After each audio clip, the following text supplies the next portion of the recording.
Strategi-strategi Bang yang bisa Gaji Pak, dilakukan. bukan saya.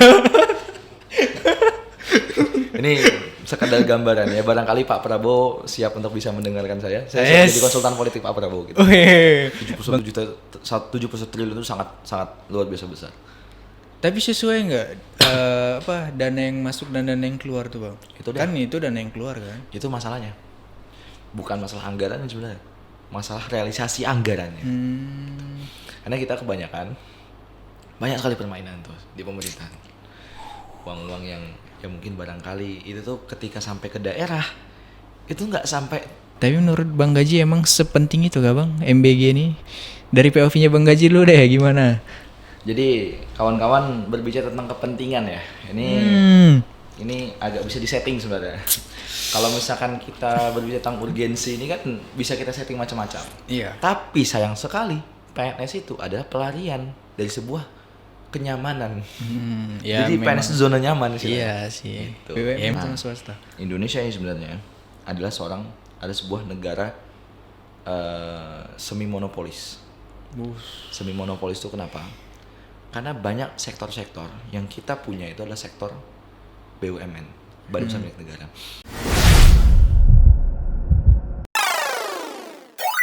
Selamat datang di podcast POV-nya anak muda. Teman-teman, kita jumpa lagi hari ini dengan suasana baru karena ada sedikit ya hal yang berbeda ya di studio kita hari ini. Dan ada hal menarik yang akan kita bahas bersama dengan salah satu orang atau salah satu mahasiswa terbaik ya yang ada di sini gitu ya. Kita sudah bersama Bang Gaji. Selamat datang Bang Gaji. Halo, selamat datang Bang Dai. Jauh-jauh nih. Sudah diundang ini ya. Bang Luar Gaji biasa. jauh-jauh. Keren ya teman-teman. Bang Gaji dengan semangat muda, semangat baru hari ini. Kita akan mengulas POV-nya Bang Gaji. Soal makan bergizi gratis. Nah, ini Ini cukup pintu menarik. depan aman ya, nggak ada aparat tadi Aman. ya? Tukang bakso kosong ya. Karena agak sensitif ya. Agak ngeri juga di podcast ya. Nah itu dia Bang. Tapi nggak apa Bang. Namanya pemerintah kita ini kan seharusnya memang mereka terbuka lah ya dengan POV-nya anak muda gitu Bang. Kan perlu kita tahu juga tuh. Oke, teman-teman ini Bang Gaji kebetulan kan MBG ya, makan bergizi gratis. Awalnya makan siang gratis kan, sekarang MBG. Ini program unggulan Bang Gaji. Waktu kampanye sekarang juga dieksekusi nih oleh Pak Prabowo, presiden kita. Sebelum berbicara jauh Bang Gaji tentang finansialnya ya, keuangan dan ekonominya terkait dengan MBG ini. Tapi menurut Bang Gaji emang sepenting itu gak Bang MBG ini? Dari POV-nya Bang Gaji dulu deh gimana? Jadi kawan-kawan berbicara tentang kepentingan ya.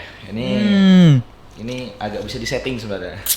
Kalau misalkan kita berbicara tentang urgensi ini kan bisa kita setting macam-macam. Iya. Ada orang yang kira-kira, aku pengennya kayaknya dia ke mall belanja, misalnya belanja baju. Oke, berarti kepentingannya belanja baju. Ada ini ke mall terus kepentingan apa? Kayak misalnya makan aja dan sebagainya. Jadi masalah kepentingannya sebenarnya masalah setting. Artinya kalau misalnya mau kita bilang tuh political interest gitu. Political interest, dan memang suatu program makan bergizi gratis ini, MBG ini menurutku sendiri adalah suatu bentuk political interest juga gitu loh. Ada landasan latar belakang political interest di sana yang dimana pada akhirnya pemerintah itu berupaya untuk membuat entah sebagai apa tapi pasti ada satu alasan kepentingan di balik situ. Gitu. Akan selalu ada latar belakang. Akan ada selalu latar belakang. Nice. Kalau dari pembahasan Bang Gaji apa tuh Bang latar belakangnya? Nah, ini menarik ya. Kalau mau kita jadi ada dua paradigma yang bisa kita ulik nih. Ada paradigma ideal dan paradigma aktual gitu kan. Jadi ini mungkin sedikit berbagi pengalaman juga Bang. Jadi, boleh Bang Gaji. aku ini pernah sempat diberikan kesempatan magang juga kemarin di Kementerian Bappenas, Badan Perencanaan Pembangunan Nasional. Jadi itu kalau teman-teman tahu tentang makan bergizi gratis ini, itu yang pertama kali akan membuat rancangannya adalah Bappenas. Jadi semua informasi, semua bentuk-bentuk teknokratik itu semua akan digodok di Bappenas terlebih dahulu sebelum nanti disebarkan ke kementerian dan lembaga negara yang lain gitu. Nah, jadi memang banyak sekali bocoran gitu kan. Wes asik nih. Asik. Banyak sekali dinamika begitu kan. Nah, ada bocoran di menarik. Bappenas sendiri ini kan ada banyak spektrum PNS juga ada spektrum, ada karyawan lepas, ada PNS dan sebagainya. Jadi ada banyak orang dari berbagai latar belakang dan memang bahkan sebagian besar orang nggak setuju sebenarnya dengan MBG ini gitu loh. Oh, iya. Orang Bappenasnya sendiri begitu. Oh gitu. Orang yang merencanakan tentang MBG tersebut gitu. Karena memang ya lagi-lagi ini sebuah tuntutan pekerjaan pada akhirnya. Ya masalah tuntutan pekerjaan kita bukan masalah suka atau tidak gitu kan. Masalahnya kita harus bisa melakukan, mau suka atau tidak ya kita harus buat perencanaannya gitu. Nah, kita membagi itu dengan 2 spektrum gitu kan. Sehingga apa? Ada spektrum positif yang bisa kita dapatkan dan spektrum negatif yang bisa kita dapatkan pula gitu, sebagai bentuk autokritik nantinya. Teman-teman yang ada di kementerian tersebut itu punya bentuk ideal begini ya, sebenarnya normatif gitu kan. Gimana ya, tuh? lagi-lagi masyarakat butuh makan, butuh adanya gizi gratis mungkin buat ibu hamil, untuk orang tua yang sedang mengandung merawat anaknya mungkin yang masih sedang batita dan balita, atau anak-anak SD, SMP yang masih dalam tahap perkembangan dan sebagainya. Memang ya kita berbicara tentang suatu bentuk konsumsi ya sangat penting begitu ya untuk makan bergizi gratis gitu kan. Karena urusan perut ya. Urusan perut, urusan juga perkembangan diri gitu kan. Ya barangkali kalau kita makannya Indomie terus kan jadi generasi micin nanti ya. Mungkin salah satu upaya Pak Prabowo untuk bisa mengurangi angka generasi micin tuh demikian Mas. Gitu. Jadi dikurangilah dengan program makan bergizi gratis. Betul. Sebetulnya cukup menarik ya Bang Gaji. Untuk latar belakangnya kan kemarin tuh karena stunting. Iya, stunting. Stunting banyak kan kejadian. Artinya kan memang perkembangan anak tuh dari awal gitu. Pertumbuhannya memang harus diperhatikan gitu kan. Sebenarnya cukup bagus gitu kalau melihat itunya latar belakangnya. Nah cuman kan kita perlu hitung-hitungan juga Bang Gaji, ini kan program baru gitu kan. Dan sekarang juga per 6 Januari 2025 itu sudah mulai dilaksanakan di 26 provinsi ya. Nah ini artinya belum seluruhnya, memang mungkin masih ada mengukur atau melihat bagaimana eksekusinya di lapangan gitu. Cuman yang cukup menarik tadi pernyataan Bang Gaji tuh Bang, soal orang Bappenas kurang setuju. Kenapa? Nah, ini baru kita berbicara tentang masalah aktual gitu kan. Spektrum aktualnya di sini. Jadi bagaimana kalau misalkan berbicara tentang aktual, ini masih ada tadi kembali ke interest gitu. Kepentingan apa sebenarnya terjadi di balik kebijakan tersebut gitu. Ada dinamika kalau misalnya kita berbicara itu, kalau misalnya dalam ilmu ekonominya adalah economic behavior. Apa tadi? Economics behavior. Apa tuh Bang? Jadi ekonomi perilaku gitu. Jadi ekonomi perilaku itu yang menyebabkan nanti kenapa sih suatu kebijakan tuh ada gitu. Jadi ekonomi perilaku itu kita mempelajari tentang bagaimana suatu bentuk karakter masyarakat ataupun karakter personal itu tuh menjadi latar belakang terbentuknya supply and demand. Sehingga nanti supply and demand tersebut itu bisa menjadi bentuk fluktuasi ekonominya begitu. Jadi kita tuh bisa menerjemahkan suatu bentuk prediksi ekonomi dengan melihat perilaku dari suatu masyarakat. Nah, salah satu bentuk kajian kita apa? Political economics gitu dari situ. Nah, dalam political economics sendiri ada namanya political interest. Nah, political interest itu adalah bagaimana kita tuh membuat suatu kebijakan itu lebih cenderung untuk bisa mengalokasikan terhadap kebijakan yang sifatnya itu adalah politis dibanding kebijakan yang teknokratis gitu. Jadi seperti misalkan ya kebijakan yang rawan sekali untuk bisa dijadikan suatu bahan yang politis gitu kan. Seperti misalkan bansos, kemudian MBG, sebagainya. Yang dimana kebijakan-kebijakan tersebut yang itu cenderung terhadap subsidi gitu lah. Nanti maksudnya ke subsidi terhadap masyarakat itu sendiri. Jadi memanfaatkan subsidi sebagai bentuk political interest. Bagaimana cara kerjanya? Begini, biaya politik di Indonesia ini sangat mahal. Aku pernah baca kalau nggak salah itu bahkan kepala desa aja butuh sekitar 10 miliar untuk bisa. Jadi, luar biasa ya.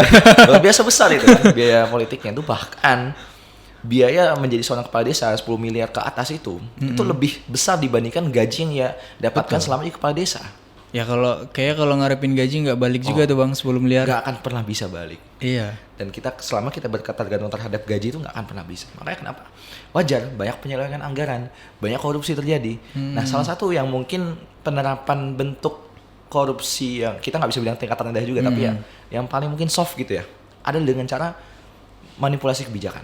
Jadi membuat seakan-akan kebijakan itu pro terhadap masyarakat, tetapi sebenarnya itu adalah bentuk daripada political interest. Sesuai dengan kepentingan mereka. Benar. Seperti misalnya kejadian bagi-bagi bansos ataupun MBG gitu kan.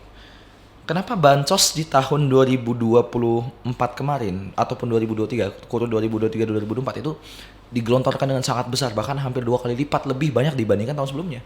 Political interest. Ada tindakan keinginan untuk bisa mendapatkan suara rakyat terhadap bantuan yang diberikan, yang padahal itu dari pajak rakyat itu sendiri gitu. Padahal itu emang kewajiban pemerintah dan hak rakyat gitu ya. Tidak sebenarnya kita tidak perlu bersimpati terhadap mereka yang memberikan karena memang itu hak kita sebagai rakyat. Itu hak kita sebenarnya. Cuman memang ya itulah, masyarakat Indonesia masih menganut feodalisme sangat tinggi gitu. Artinya masih sangat mengiyakan dan menuankan setiap orang yang bahkan hanya memberikan beras dan juga minyak yang padahal tidak sampai tiap hari gitu, cuma setahun sekali gitu kan. Momentum aja gitu kan. Nah itu luar biasa manipulasi. Ya ini masalah satu kompleksitas masalah lah. Artinya ini yang perlu diperbaiki bukan hanya sistem, bukan hanya perilaku, tapi juga masyarakatnya sendiri gitu. Jadi ya kalau selama masyarakat kita masih punya pikiran sumbu pendek, itu tidak akan pernah bisa terjadi hal-hal yang sifatnya adalah ya hal yang sifatnya ideal gitu kan. Otomatis berbentuk liquid gitu, cair gitu kan, seperti misalnya bansos, MBG dan sebagainya. Dan memang ya kami kira adalah salah satu MBG ini ya program yang memang sebenarnya nggak penting-penting banget gitu loh. Tidak se-urgent itu. Nggak se-urgent itu sebenarnya. Ya oke, MBG silakan diadakan gitu, cuman ya tidak usah sampai anggaran ditaruh 100 triliun tuh nggak usah gitu. Buat apa? Benar. Itu kan jadi suatu pertanyaan juga. Karena yang cukup menarik kan gini Bang, makan gratis ini ya, itu kan memang sudah digaungkan semenjak masa kampanye. Bahwa rakyat harus dikasih makan. Nah, itu statement Pak Prabowo langsung gitu, dan anggaran sudah disiapkan. Anggarannya ada gitu. Nah pada waktu itu kan memang belum sampai ke teknis, tidak dijelaskan dong teknisnya bagaimana, skemanya bagaimana, siapa-siapa yang terlibat, kan belum sedetail itu pada waktu itu. Cuman memang masyarakat Indonesia ini Bang, kalau urusan perut itu cepat Bang, responsif, karena langsung dirasakan gitu ya. Walaupun kembali ini adalah kewajiban pemerintah sebenarnya gitu ya, bahwa mensejahterakan masyarakat, dan itu hak kita. Kita juga tidak punya kewajiban untuk bersimpati ke mereka-mereka yang memberikan, karena memang itu hak kita gitu kan. Tapi pada akhirnya dari Bang Gaji setuju nggak Bang dengan pernyataan itu bahwa MBG tidak se-urgent itu?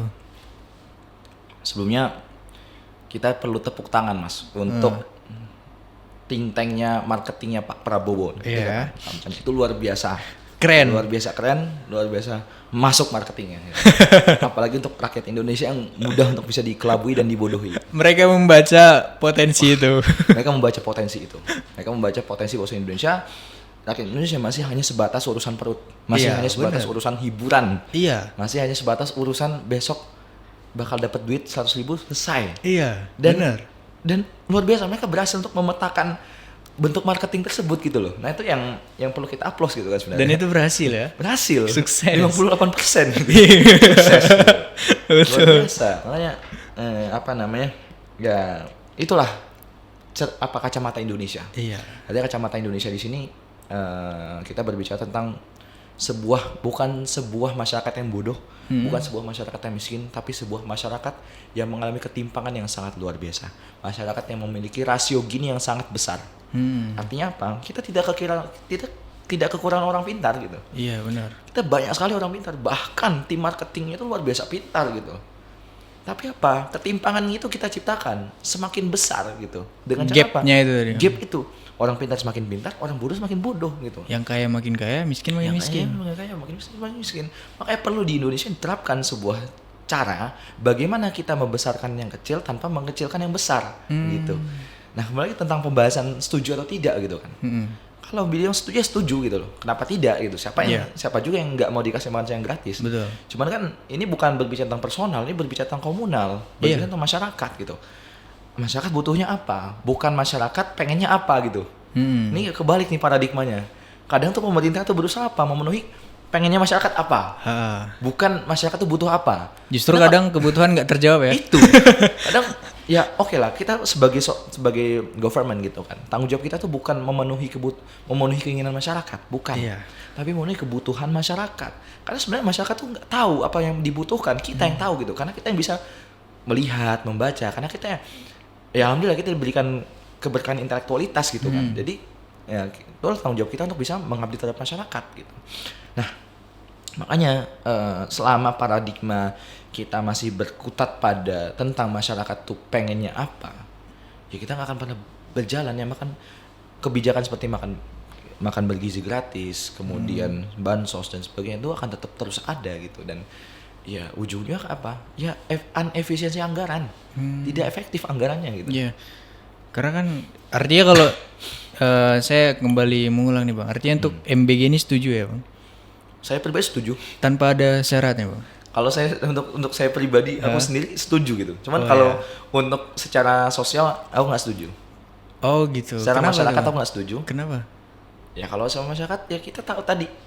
Masalahnya kita Irisan-irisan itu tadi. urgensi masyarakat bukan itu gitu loh. Iya benar. Itu. Apalagi kemarin ada bocoran tuh Bang. Aku lihat di satu aplikasi gitu ya. Di pinggir sendiri tuh emang ada makan bergizi gratis, ada tabel-tabel tuh kan. Nah, cuman pendidikan dan kesehatan tuh ternyata bukan prioritas sekarang Bang. Yang prioritas emang MBG. Iya. Artinya kan apakah semendesak itu untuk kita buat MBG nih? Kan gitu Bang. Sehingga kita mengesampingkan, ya bukan mengesampingkan ya, tapi tidak memprioritaskan kesehatan dan pendidikan. Itu kemarin ada tuh beritanya Bang. Iya, itu luar biasa ya. Sebenarnya kalau misalkan berbicara tentang kementerian dan lembaga negara ya, bisa dibilang kita menangis gitu. Menangis dalam artian apa? Kita tuh sebenarnya tahu bahwasannya tuh nggak bisa begitu. Kita tuh nggak bisa berbicara bahwasannya pendidikan dan kesehatan tuh jadi nomor 2 tuh nggak bisa. Semua orang menangis di kementerian karena ya secara realistis kita sebagai seorang akademis tahu gitu bahwa itu semua prioritas pertama gitu. Cuman ya mau gimana lagi, kita sudah ada sistem dan sistem yang tersebut dicurahkan dalam astas citanya Pak Prabowo dan itu harus dilaksanakan mau tidak mau gitu. Iya. Sehingga ya masalah dinamika ataupun dialektika di kementerian itu nggak bisa dilaksanakan lagi gitu. Semua harus patuh satu arahan ya asas cita tadi gitu. Betul. Cuman berbicara tentang segi ekonomi ya, kalau misalkan hal tersebut akan terus terjadi nantinya, Indonesia akan mengalami namanya freeze ekonomi. Apa tuh Bang? Perlu ekonomi. dijelaskan nih kayak karena istilah-istilah baru nih buat aku. Itu namanya kebekuan ekonomi. Kebekuan ekonomi terjadi kalau misalkan ekonomi itu mampet serat gitu. Nah, gimana proses terjadinya? Kalau misalnya kita merujuk jadi kalau misalnya dalam ekonomi itu ada dua garis besar ya, dua ruang besar, ada neoklasik dan juga ada Keynesian. Kalau neoklasik kita tahu sama sendiri, kita mungkin cukup terkenal yang namanya Adam Smith gitu. Adam Smith dengan teori free hand-nya, pasar bebasnya gitu, sehingga ya pemerintah sebenarnya tidak perlu ikut campur terhadap urusan dinamika ekonomi dalam suatu masyarakat gitu ya. Jadi biarkanlah para kapital dan juga masyarakat yang mengelola pasar itu sendiri gitu. Cuman memang hal tersebut dikoreksi gitu oleh John Keynes pada saat itu di sekitar awal abad 20 gitu. Nah, bahwasanya memang intervensi ekonomi itu perlu dilakukan gitu karena supply, istilah kalau misalnya dalam free hand itu kan asumsi awalnya kan adalah ketika misalkan permintaan tuh naik ya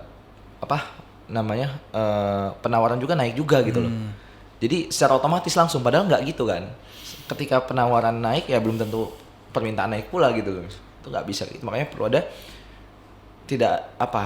visible hand, perlu ada intervensi pemerintah. Nah, itulah baru masuk ke teorinya Keynesian. Nah, di Keynesian itu cara intervensi government ataupun pemerintah itu dengan dua cara. Itu dengan dua garis besar utama itu adalah pajak dan subsidi.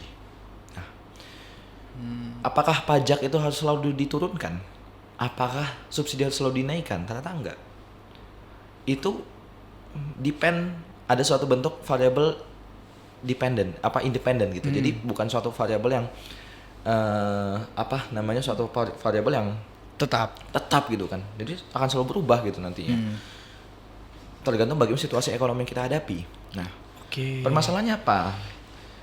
tahun 2025 ini kita sempat diberikan satu pukulan sangat luar biasa keras. Artinya kita sangat menggelontorkan subsidi yang sangat besar dengan makan siang gratis, dan kita menggelontorkan pajak pun dengan sangat besar dengan PPN 12% gitu. Ya, di saat yang sama. Walaupun kemarin jadi pro dan kontra. Nah, itu dia. Permasalahannya apa? Ketika subsidi dinaikkan dan pajak pun dinaikkan, akan terjadi deadlock di sana. Ada ekonomi yang mati. Kenapa bisa? Jadi kalau misalkan gini, sederhananya adalah ketika seseorang itu dapat subsidi nih, asumsikan satu keluarga ya, mereka dapat subsidi, mereka itu tukang sayur di pasar, gitu kan. Subsidi dalam bentuk apa? Makan siang gratis. Asumsikanlah itu udah berhasil, programnya terlaksana dan konsisten berjalan gitu, berjalan terus. Artinya mereka setiap mereka makan siang ataupun makan pagi nantinya, mereka dibiayai oleh negara. Artinya apa? Mereka nantinya tidak perlu lagi mengeluarkan kos untuk mereka biaya konsumsi tiap harinya, gitu kan. Nah, kecenderungan masyarakat Indonesia sebagai masyarakat feodal itu menjadikan Indonesia itu menjadi negara yang santuy. Jadi ketika sudah pemerintah sudah melakukan subsidi, ya sudah, dia nggak akan misalkan tadinya dia jualannya mungkin dari jam 3 pagi sampai jam 11 siang misalkan gitu kan. Dia akan potong, dia akan menurunkan intensitas kerjanya juga. Bakal diturunkan sama dia gitu. Karena ada bantuan tadi. Itu. Karena ada bantuan, intensitas kerja dia akan dia turunkan. Ngapain gua kerja sekian kalau misalkan udah tercukupi nih makan siang. Iya, gitu. benar juga. Masuk kan akhirnya apa? Produksi menurun. Nah, kemudian apa? Setelah produksi menurun, pajak dinaikkan. PPN jadi 12% sekarang. Nah, yang terjadi apa? Yang terjadi adalah ketika masyarakat tadi, keluarga tadi yang ingin melakukan konsumsi dengan cara membeli bahan pokok baru, membeli produk baru yang mungkin untuk memenuhi kebutuhan hidupnya, dia akan cenderung untuk tidak membeli. Jadi yang tadi udah dia produksinya udah semakin kecil, pun dia nggak mau ngambil supply baru gitu loh. Iya, benar. Sehingga udah perlahan-lahan ekonomi akan dingin gitu kan, nge-freeze gitu jadinya. Freeze dan akhirnya malah mematikan ekonomi sendiri. Yang terjadi apa akhirnya? Inflasi. Gitu. Inflasi, rupiah makin lemah harganya. Tapi kemarin tuh Bang, 8.000 loh Bang. 8.000 ya? Kenapa? Menarik ini. Jangan-jangan gara-gara EBG ini. Orang-orang pada nggak mau beli-beli yang dari luar gitu kan. Ini lumayan apa ya Bang?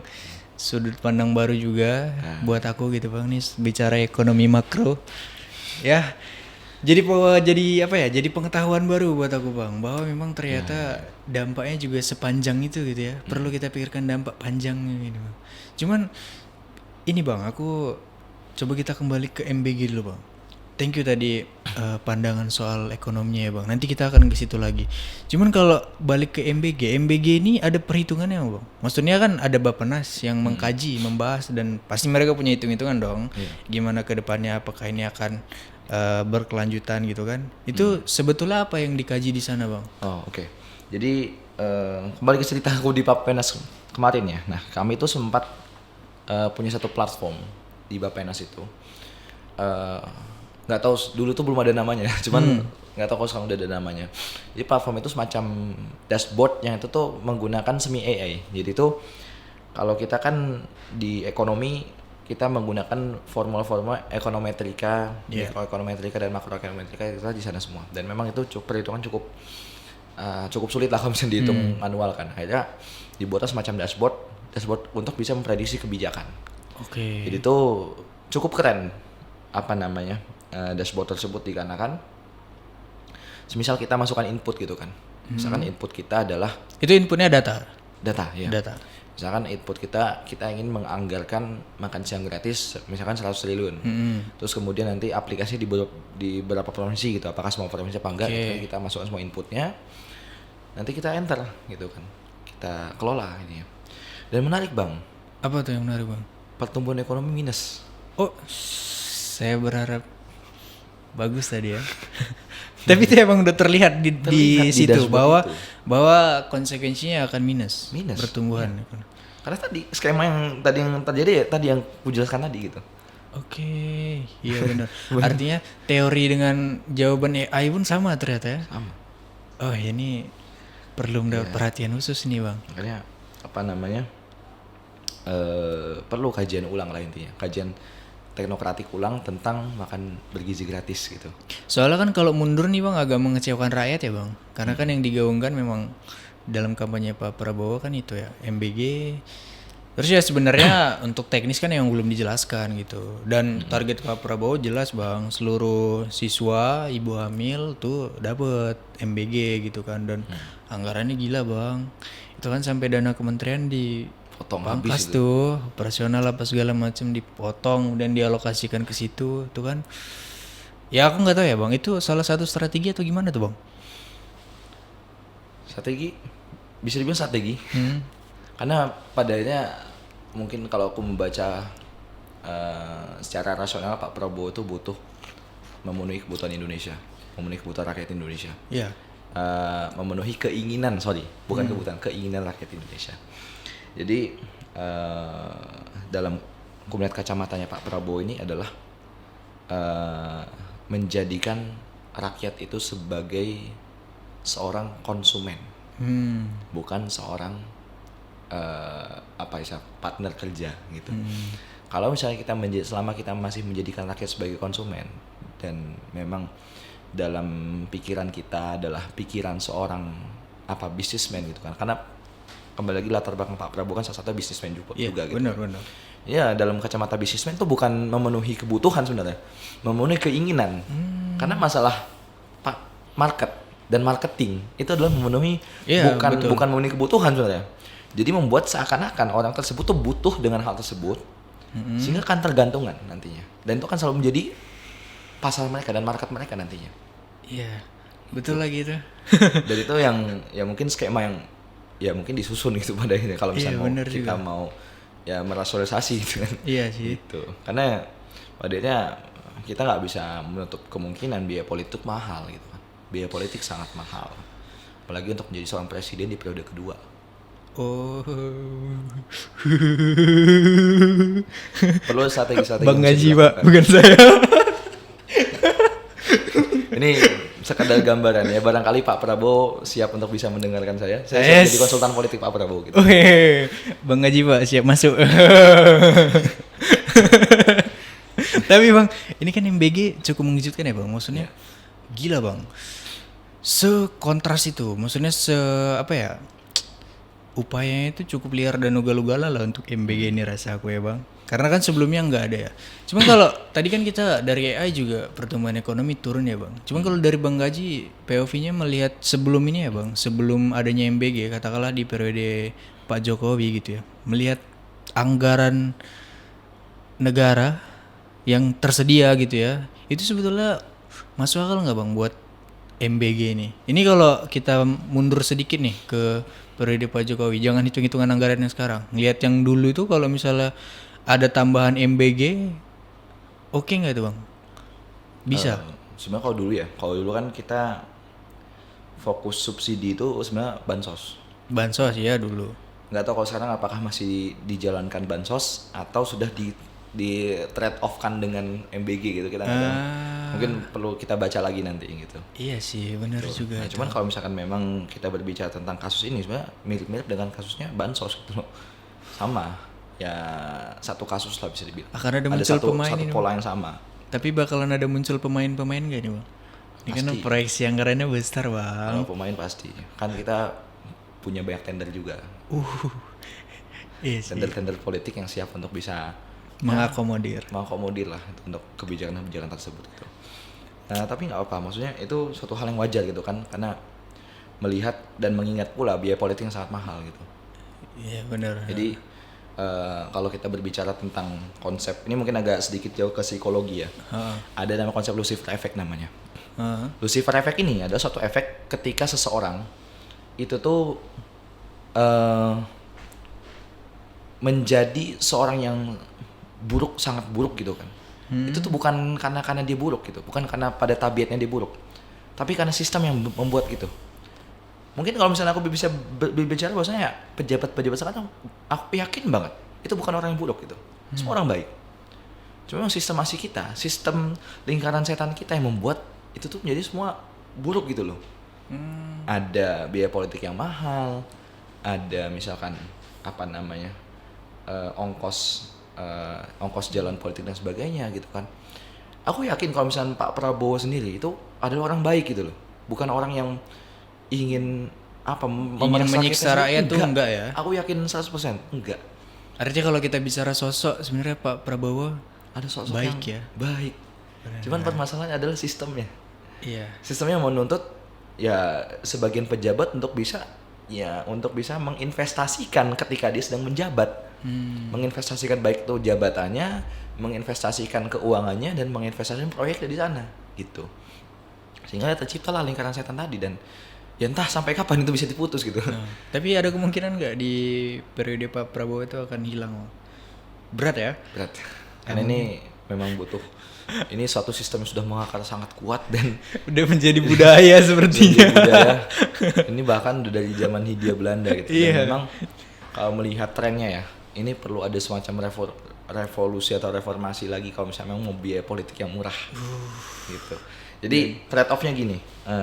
Nih Bang, kalau misalkan kita berbicara tentang posisi ya, jabatan gitu kan. Memang kita nggak akan pernah bisa lepas daripada sebuah financial stability gitu. Iya benar. Termasuk pun ya sederhana jabatan kecil seperti di kampus pun kita ada ongkosnya perlu gitu. juga. Ada ongkosnya, perlu perlu juga. ongkos gitu kan. Nah, kapan kita nggak perlu ongkos? Adalah ketika kita berhasil mengorbankan yang lain. Bukan finansial, tapi manusia. Harus Caranya berani bagaimana? itu. Caranya bagaimana? Seperti yang terjadi ketika reformasi. Ketika misalkan peralihan orde lama ke orde baru. Itu kan artinya apa? Ada banyak posisi-posisi jabatan pemerintahan yang itu didapatkan secara cuma-cuma. Misal misalkan Pak Harto tiba-tiba jadi naik presiden. Apakah Pak Harto punya investasi misalkan ongkos politik di sana kan sebenarnya enggak sih. Itu bentuk momentum gitu kan. Misalkan atau enggak Pak Habibie ketika jadi presiden apakah menggunakan ongkos politik yang mahal? Kayaknya enggak. Itu kan momentum aja gitu. Tapi ketika kita berbicara momentum tersebut, bukan uang ternyata yang dikorbankan, tapi manusia. Berapa ribu korban jiwa ketika ketika revolusi menuju orde baru gitu kan. Dan itu, berapa korban yang meninggal pula ketika di masa reformasi gitu kan. Nah itu catatan kita juga. Betul. Kalau kita mau dapatkan suatu posisi yang cukup ideal gitu kan, terus pada pengorbanan. Pilihannya dua, mengorbankan manusia apa mengorbankan finansial gitu. Dan dua-duanya sama-sama menyeramkan. Ya itu kan menjadi luka juga sih Bang buat kita masyarakat Indonesia, kejadian dan tragedi itu gitu ya. Ya menjadi luka mendalam lah sampai sekarang tuh Bang. Belum clear tuh, masih ada aksi-aksi yang dilakukan oleh teman-teman di sana untuk menuntut keadilan tentu gitu ya. Banyak yang dikorbankan memang. Ya. Cuman kalau bicara anggaran sekarang Bang, cukup nggak nih Bang? Ini berita ya Bang. Mengabarkan dari berita bahwa anggaran makan gratis itu sekarang kurang lebih sisanya 71 triliun dan itu cukup sampai bulan Juni. Hanya sampai Juni ya? Juni. 71 triliun. Iya. Wow. Itu gila itu Bang. Ya. Dan proyeksi untuk 1 tahun itu bisa sampai 420 triliun. Ini kan gila Bang, 420 triliun ya. Ya. Itu masuk akal nggak itu Bang dari perspektif ekonomi, dari POV-nya mahasiswa ekonomi?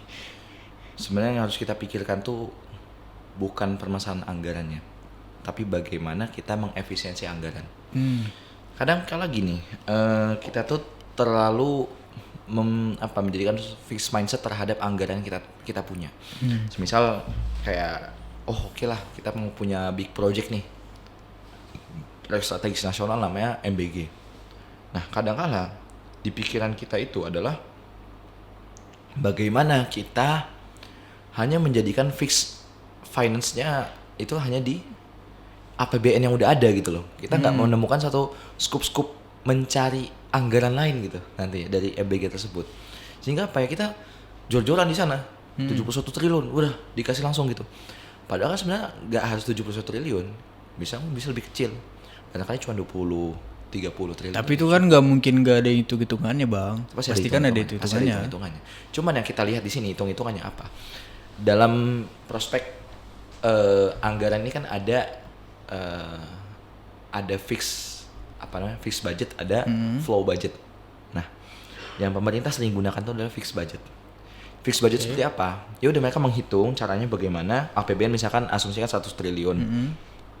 Nah, mereka hitung penelitiannya apa dengan teliti gitu kan. Gini ketemulah 71 triliun gitu.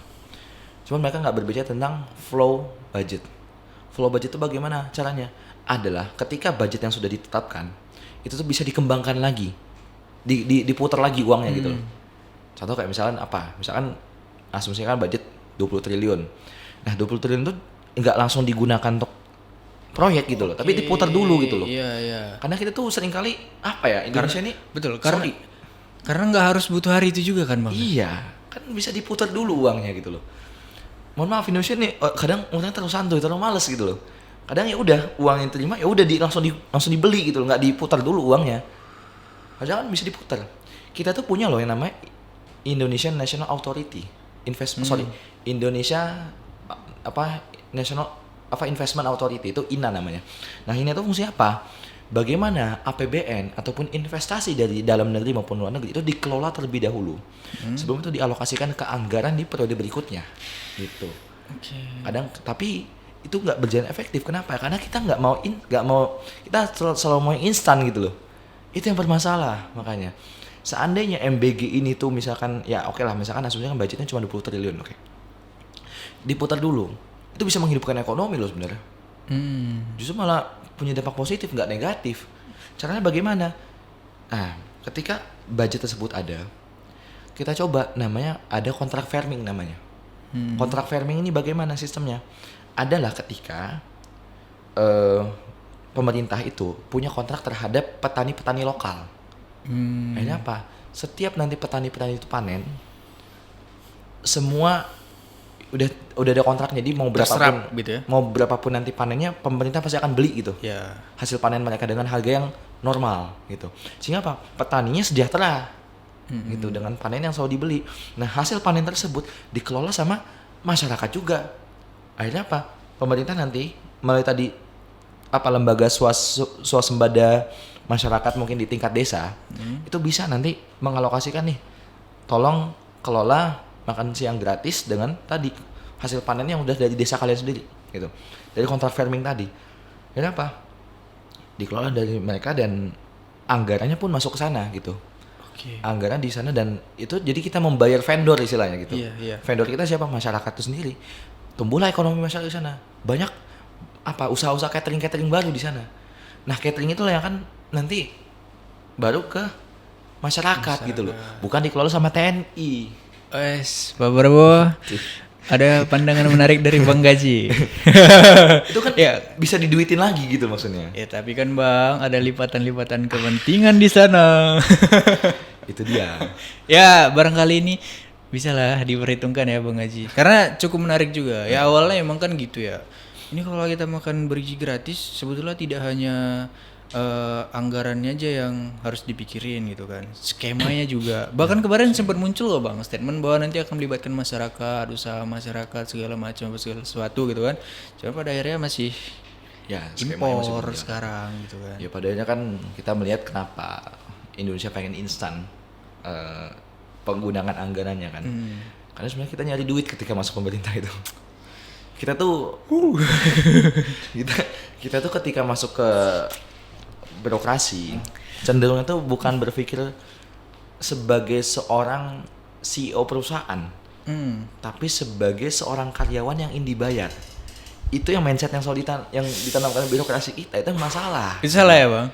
Kalau misalkan mindset kita adalah seorang birokrat yang seorang karyawan hanya ingin mencari uang, ya orang-orang ya udah manipulasi anggaran banyak. Akhirnya apa? Anggaran malah penyerapannya kecil, rendah, negara rugi. Tapi bayangkan kalau misalkan setiap birokrat yang ada di Indonesia punya mindset CEO, seorang direktur perusahaan, dia nggak akan pernah langsung menggunakan uang tersebut langsung diambil, enggak. Seorang CEO tuh nggak akan pernah mau ngambil uang langsung fresh money dari perusahaan tuh enggak. Itu malah membuat perusahaannya bangkrut. Tapi yang dilakukan apa? Bagaimana caranya saya dengan uang tersebut itu bisa saya kelola lebih banyak lagi uangnya, dan uang tersebut menghidupkan ekonomi baik itu untuk masyarakat maupun untuk saya sendiri gitu loh. Itu maksudnya punya mindset yang harus diubah gitu dari setiap birokrat di Indonesia. Tapi sayang sekali PNS itu adalah pelarian dari sebuah kenyamanan.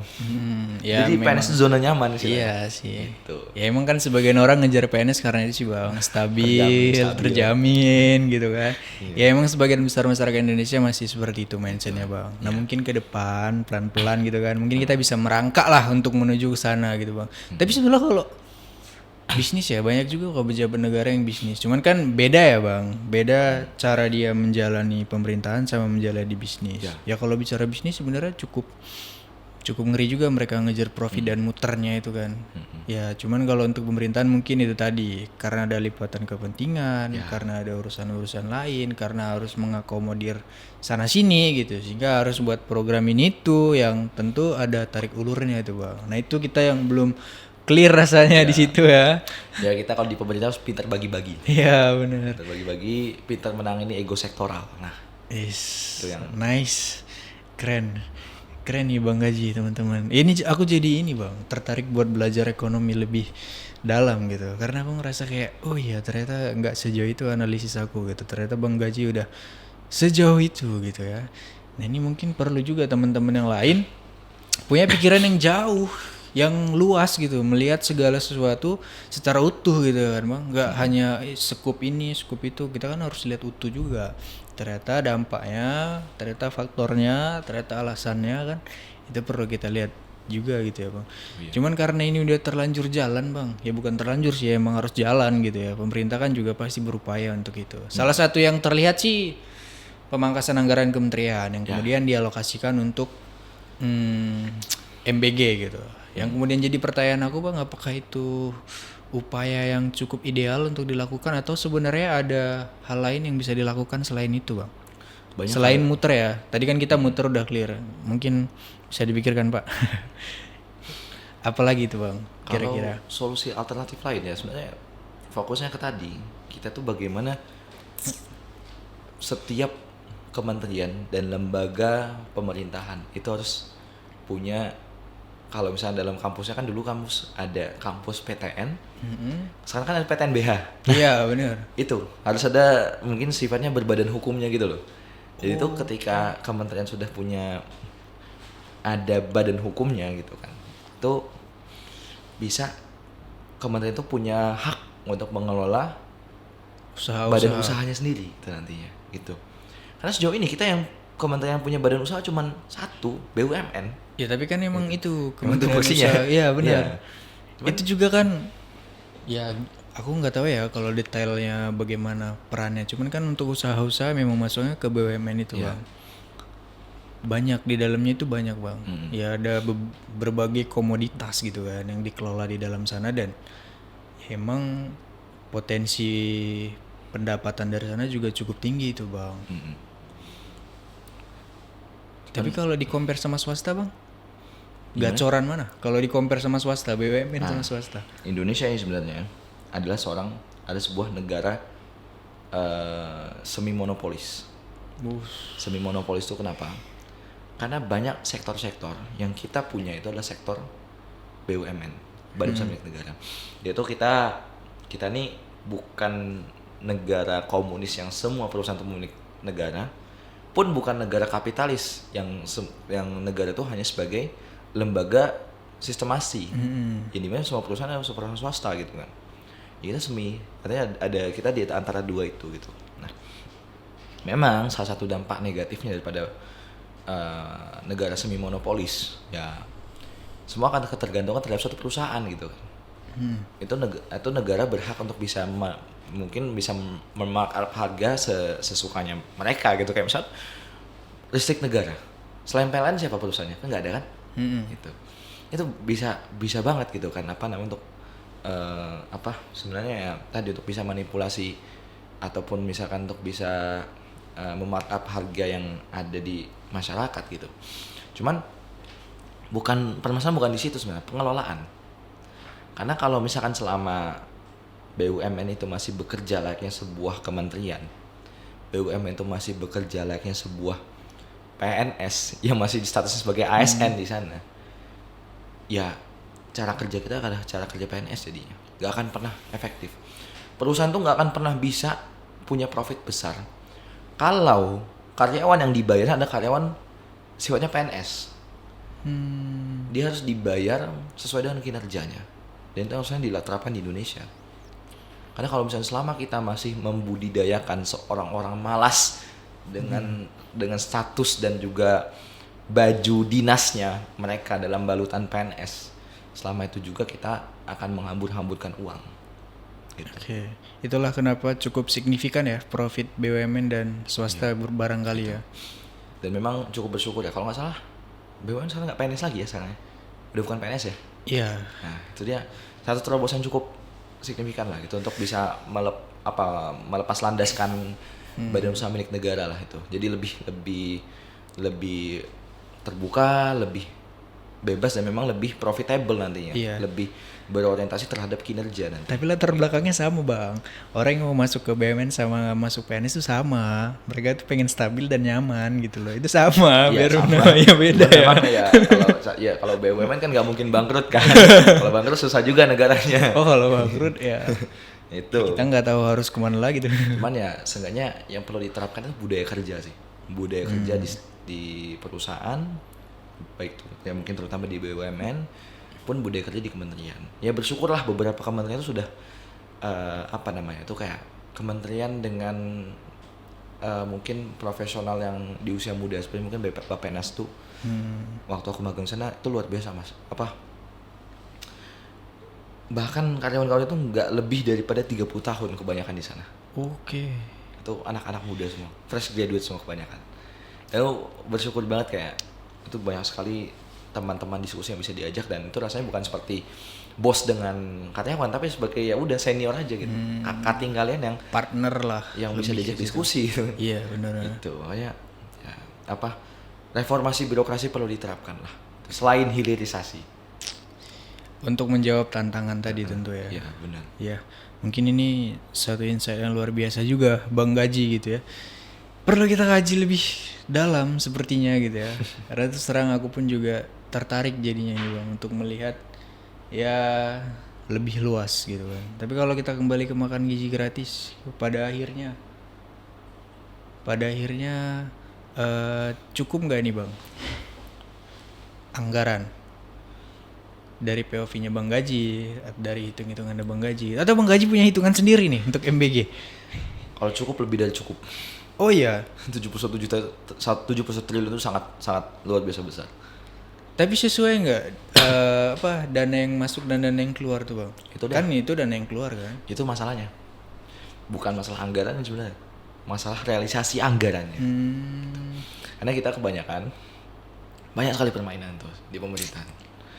Uang-uang yang mungkin barangkali itu tuh ketika sampai ke daerah itu nggak sampai 4 kali udah setengah daripada 71 triliun itu gitu loh. Tidak. Itu ada itu yang makanya kenapa? Dan itu realitas. Itu realitanya. Makanya kenapa perlu ada reformasi birokrasi. Salah satu cara apa?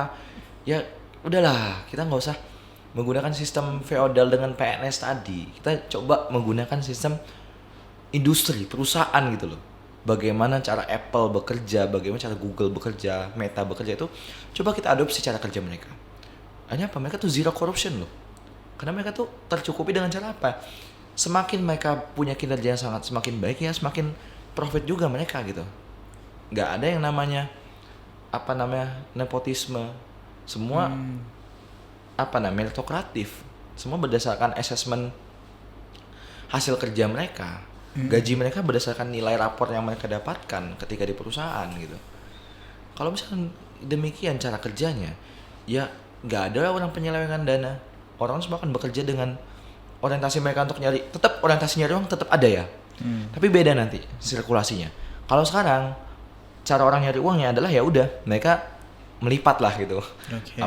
Anggaran-anggaran tadi dimanipulasi sedikit lah gitu. Ya itu dengan catatan sebagai PNS tadi gitu kan.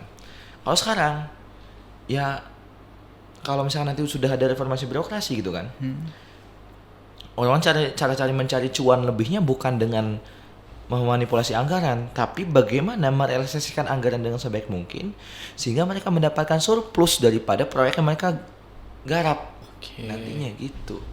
Jadi lebih halal tuh uangnya. Ini urusan halal haram agak berat ya.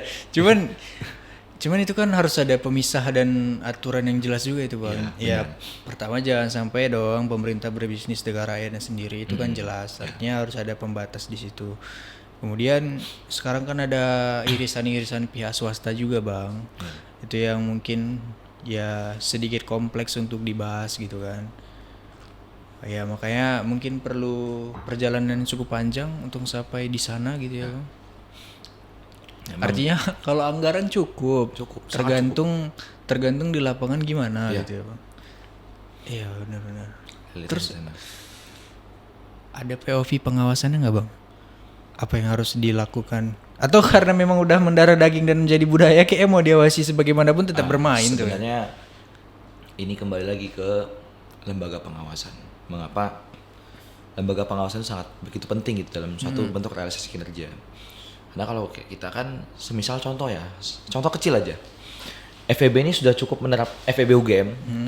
Kebetulan aku sendiri yang ketua senatnya gitu kan. Nah, kita mencoba untuk menerapkan suatu reformasi birokrasi yang itu tuh menjadi suatu inovasi dan juga sistemasi yang baru gitu. Kita mencoba tadi dengan cara organisasi yang tadinya mungkin student government yang mungkin kalau misalnya mau kita sandingkan PNS lah gitu kan. Kita coba ubah menjadi suatu corporate system, suatu industrial system. Jadi apa? Ya kita di sana tidak sebagai PNS tapi sebagai seorang karyawan perusahaan gitu. Jadi kita bergerak sebagai sebuah perusahaan. Nah, makanya kita menerapkan suatu sistem di sana. Ada sistem supervisinya, sistem auditingnya, sistem penganggarannya, dan sistem legalingnya. Bagaimana satu sistem itu bisa terjaga dengan baik nantinya. Jadi kita coba untuk mengubah gitu nanti ya dengan cara pengubahan kecil aja di tingkat fakultas gitu kan. Memang nggak bisa dipungkiri kalau memang orang-orang yang ahli dalam sistemasi manajemen, kemudian manajerial dan sebagainya, ekonomi, ya teman-teman FEB tentunya gitu kan. Dan memang ya kalau misalnya FEB bisa menerapkan itu kenapa tidak? Seenggaknya kita bisa jadi contoh nanti untuk teman-teman yang lain gitu. Aku optimis kalau misalnya nanti masa depan Indonesia akan lebih punya birokrasi yang baik gitu kan. Cuman ya tentunya itu nggak dalam waktu dekat gitu kan. Perlu ada perkembangan ya, barangkali pengurus-pengurus senat yang ada di tahun ini akan jadi pejabat negara 10-20 tahun berikutnya gitu kan. Dan mereka yang akan membawa satu sistem yang mungkin yang mereka budayakan dengan baik ketika di kampus, yang mereka budayakan juga dengan baik ketika di pemerintahan begitu. Dan itu harus berjibaku untuk melawan sistem yang telah berjalan selama ini Bang, dengan irisan-irisan yang lainnya tentu. Makanya perlu ada sistem pengawasan yang sangat multi controlling di sana. Multi controlling harus selalu ada, semua pihak harus bisa saling mengawasi dan mengamati. Dan perlu disepakati bahwasannya setiap pihak itu pasti punya ego sektoral. Punya suatu hal yang diinginkan. Nah, PR kita adalah bagaimana membuat suatu komunikasi yang baik. Sehingga apa? Kita bisa menjembatani ego setiap lembaga yang kita temukan gitu. Dan dengan ketika sudah bisa menjembatani ego-ego lembaga yang telah kita miliki, yang kita komunikasi dengan baik, itulah di sana kita bisa melakukan pengawasan dengan baik di sana. Dan pada akhirnya akan tercipta suatu bentuk sistem birokrasi yang baik, dan itu pun jadi ketika birokrasi sudah baik, apapun kebijakan yang akan disasar, baik kebijakan yang sifatnya normatif, kebijakan politis, kebijakan yang teknokratis, akan berimplikasi positif pula, sekalipun akan bergizi gratis. Ya ini apa ya Bang? Aku malah dapat pandangan baru juga sih dari Abang nih. Awalnya mungkin aku sedikit skeptis ya dengan MBG ini karena proyeksi anggarannya cukup besar gitu kan. Ternyata memang masih ada beberapa solusi alternatif yang bisa dilakukan oleh pemerintah agar program ini berjalan dengan baik gitu ya Bang. Tapi berdasarkan pengamatan Abang ya, Maksudnya ini bukan bicara dengan apa yang tadi kita pikirkan, dengan cara mutar uang, dengan reformasi birokrasi dan segala sesuatu yang untuk mengantisipasi itu gitu ya. Ini sesuai dengan apa yang dijalankan oleh Pak Prabowo dan menteri-menterinya gitu ya di MBG ini. Kalau dari analisis Abang itu bakal berlanjut nggak Bang? Dengan posisi dinamika sekarang agaknya cukup skeptis. Sama ternyata kita. Ya kita mungkin bisa memberikan ide yang cukup ideal mungkin ya untuk untuk pemerintah dan sebagainya. Ya, mungkin akan terjadi diskusi, ada terjadi mungkin masukan pula. Tapi kan tidak semua masukan, tidak semua diskusi itu bisa didengarkan. Betul. Ataupun bisa diaplikasikan baik. Yang melihat dengan pemerintah sekarang ya tentunya ya pemerintah yang dulu pemerintah yang sekarang sebenarnya adalah anak-anak muda juga di waktu dulunya adalah ya mahasiswa juga kayak kita gitu kan. Ya tinggal ya mungkin di masa mereka adalah ya masa mereka tuh belum paham tentang birokrasi yang baik seperti apa gitu. Mereka masih di tahap mungkin mahasiswa yang memahami tentang sebuah gerakan gitu kan. Maksudnya pokoknya aksi, bergerak gini. Ya dengan basis pengetahuannya ada pengetahuan pergerakan, pengetahuan tentang sebuah aksi perlawanan gitu kan. Ya mungkin barangkali agak sulit kalau misalnya untuk menyesuaikan tentang birokrasi karena birokrasi ranah yang berbeda begitu. Iya. Itu. Nah, makanya ya kalau misalnya berbicara untuk skeptisme ya cukup skeptis sebenarnya gitu kan untuk apalagi posisi-posisi krusial kementerian yang kayak misalnya SDM dan juga kementerian lain itu ya diisi orang politis gitu kan. Iya. Bukan orang-orang teknokratis sehingga ya mungkin ada beberapa signifikansi yang kita tuh nggak bisa dapat gitu nantinya. Ya mungkin dalam waktu 10 tahun 20 tahun ke depan ada perubahan baik gitu. Kita optimis. Mudah-mudahan. Ya artinya kita kan digadang-gadang juga akan ikut andil ya Bang di masa-masa emasnya Indonesia gitu kan. Ya barangkali kita adalah orang yang terlahir untuk menciptakan perubahan. Ya mudah-mudahan seperti itu. Perubahan baik tentunya gitu kan. Ya cukup banyak pandangan. Cuman selama ini aku memang masih skeptis sih Bang melihat kondisi itu. Karena cukup liar dan ugal-ugalan. Tapi ini dari POV aku melihat ya langkah-langkah yang dilakukan selama ini gitu ya. Memang ada beberapa upaya yang bisa dilakukan agar program yang dibawakan oleh Pak Prabowo ini berhasil gitu. Ya ini cukup menjadi tantangan buat Pak Prabowo gitu ya. Tapi sebelumnya diminum dulu Bang. Siap. Kopi dari kolektif ya. Udah nggak buat panas teman-teman lagi ya biar agak sejuk gitu ya kondisi kita. Jadi buat teman-teman yang mau ngopi, nugas atau ngerjain apapun itu boleh sekali mampir di Collective Space. Ini cukup nyaman tempatnya di sini gitu. Dingin ya. Ya aku dari tadi sebenarnya agak kedinginan juga nih Bang. Boleh nggak dikecilin AC ini? Tapi apa saran dari Bang Gaji sebagai mahasiswa ekonomi untuk pemerintahan sekarang? Apa yang perlu dievaluasi dan apa sarannya? Kadangkala mungkin ada semacam kita mungkin sebutkan maturity ego. Maturity ego itu adalah ego kedewasaan. Jadi itu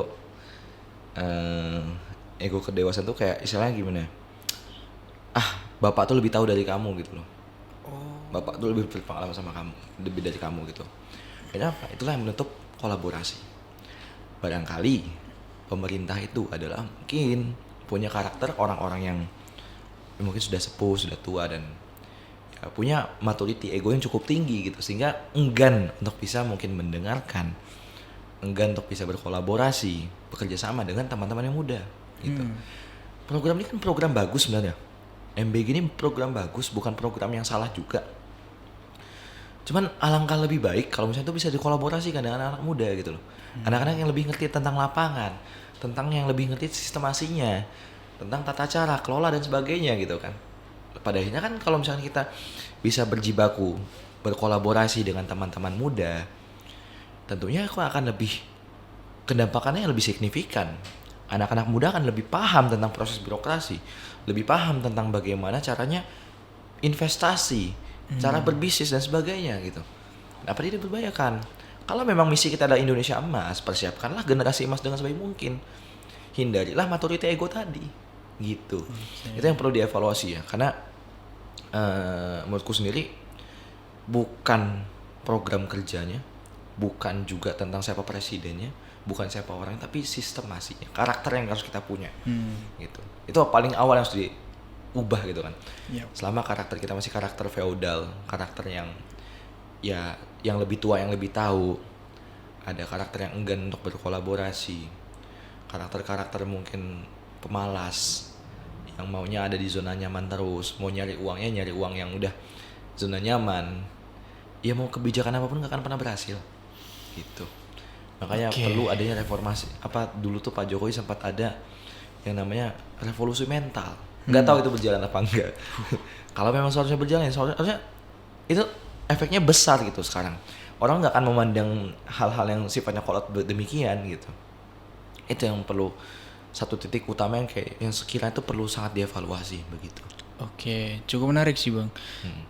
Terakhir Bang. Ya. Kalau kita berbicara ideal pelaksanaan ya, maksudnya dengan teknis di lapangan ya. Karena kan tentu tadi kita memandang bahwa akan ada pemain-pemain yang bermain di sana gitu ya, dengan kepentingan mereka ya. Ini kan POV kita ya, nggak salah juga gitu kan.